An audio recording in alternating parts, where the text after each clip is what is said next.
Hello everyone, আজ ঠিক সকাল 10টার মধ্যে আমি পৌঁছে গেলাম মালয়েশিয়ার কুয়ালালামপুরের হলিডে এক্সপ্রেসে। অ্যান্ড দেন আমার চেক ইন করতে একটু টাইম লেগেছে, তো তাই আমি পাশের ম্যাকডোনাল্ডসে চলে গেলাম। এখানে খুব মজার বিষয় হচ্ছে বড় বড় স্ক্রিনে আপনার নিজেকেই অর্ডার করতে হবে, এখানে কোনো ওয়েটার নেই। অ্যান্ড আমি এখানে যেটা বলছিলাম, যেখানে আমি এসে অর্ডারও করলাম আমরা নিজে নিজে, অ্যান্ড যেহেতু কোনো ওয়েটার আশেপাশে নেই, সো দ্যাটস ওয়াই আমাকেই আমার টেবিলটাকে ক্লিন করতে হবে। সো আমি কি করেছি, এসে আসলে কাজ শুরু করে দিয়েছি। সুন্দর মতো টেবিলটাকে ক্লিন করে নিলাম, এখানে সব কিছু একসাথে করে নিলাম। ওখানে ওয়েটার নেই বলতে একেবারে যে নেই তা না, একজন ছিল, উনি অন্যান্য কাজ করছিলেন, বাট তবুও সে আমাকে দেখে একটু এগিয়ে এসেছে। বাট আমি দেখলাম সবাই সবার কাজ নিজেরা করছে, নিজেরা সুন্দর মতো জায়গা মতো ফেলছে, টেবিলটাকে ক্লিন করছে।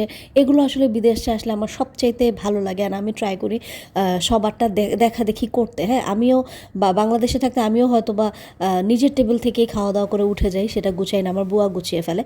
বাট আমি এখানে আসলে সভ্য হয়ে যাই এক কথায়। হ্যাঁ, তো যাই হোক, খাওয়া শেষে আমি চলে গেলাম আমার ফেভারিট সুপার শপে। আমি আসলে সুপার শপে ঘুরতে এত পছন্দ করি বিকজ আমার কিছু গ্রোসারিজ দরকার ছিল, কারণ আমি এখানে একটা ছোট্ট কী বলে কুকিং পটও এনেছি, যেটাতে আমি একটু রান্না বান্না করবো মাঝে মাঝে।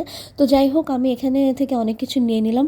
তো আজকে এতটুকুই ঘোরাফেরা করলাম। এখন আমরা সবাই রুমে গিয়ে ইচ্ছা মতো ঘুম দিব, বিকজ কাল সারা রাত ঘুম হয়নি। অ্যান্ড দেন ঘুম থেকে উঠে আমরা ট্রাই করব আজকে সারাটা সন্ধ্যা বুকিত বিনতাঙে থাকতে, এখানে এনজয় করতে। তো দেখা যায় কতটুকু কী হয়। অ্যান্ড আমি তো আপনাদেরকে ছোটো ছোটো ব্লগ দিবই। আর সুপার শপগুলো না অনেক সুন্দর, এত কিছু পাওয়া যায়, এত কিছু পাওয়া যায়। দেখেন না দুই ভাই মিলে কোথায় এসে পড়ছে। হ্যাঁ, তো এই হচ্ছে আমাদের অবস্থা। যাই হোক, আলহামদুলিল্লাহ আপনাদের সবার দোয়া আমরা ভীষণ ভালোভাবে পৌঁছেছি। এবং এখন দোয়া করবেন আমরা যে কয়টা দিন থাকি আমরা যেন বেশ এনজয় করতে পারি, আমরা যেন সুস্থ থাকি। হ্যাঁ, আপনাদের দোয়া আমার জন্য অনেক ইম্পর্ট্যান্ট।